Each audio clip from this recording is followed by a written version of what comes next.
ఇక ఈ ఏడాది ఎండలు గట్టిగా మండుతున్నాయి పోర్రి. ఇంకా మే నెల సురువే కాలేదు, అప్పుడే ఎండలు దంచి కొడుతున్నాయి. ఇక గట్ల భరించలేని వేడి ఉడకపోతకు మన దగ్గరున్న ఇంజనీర్లు కొత్త కొత్త ఐడియాలు చేసి చాలా తక్కువ ఖర్చులా ఎట్లా కూలైతుర్రో చూడుర్రి.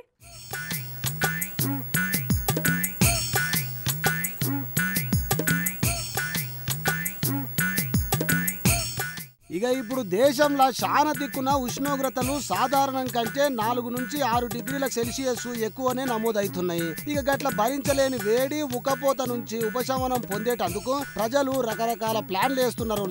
ఇక ఇండ్లల్లో మంచి ఏసీలు కూలర్లు ఉన్నోళ్ళ సంగతి పక్కకు పెడితే ఇక సామాన్య జనాలు ఎట్లా ఎండ తప్పించుకోనికే ఇంజనీర్ల అవతారం ఎత్తి ఎట్లా ప్లాన్ చేసిర్రో అయితే గసువంటి కొన్ని మీకోసం పట్టుకొచ్చినాం చూడుర్రి. ఇగో ఇట్లా ఖాళీ నూనె డబ్బాను చూడుర్రి. ఒక దిక్కు గడ్డి పెట్టి ఆ డబ్బా లోపల ఫ్యాన్ పెట్టిండు.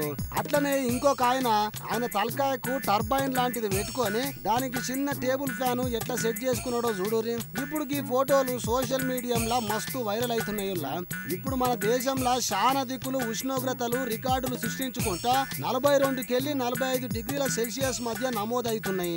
అయితే గింతగానం వేడిని తప్పించుకునే తందుకు జనాలు కొత్త కొత్త ఉపాయాలు చేసుకుంటా తెలివితేటల విషయంలో భారతీయులకు ఎవరు సాటిరారని నిరూపించుకుంటుండ్రు.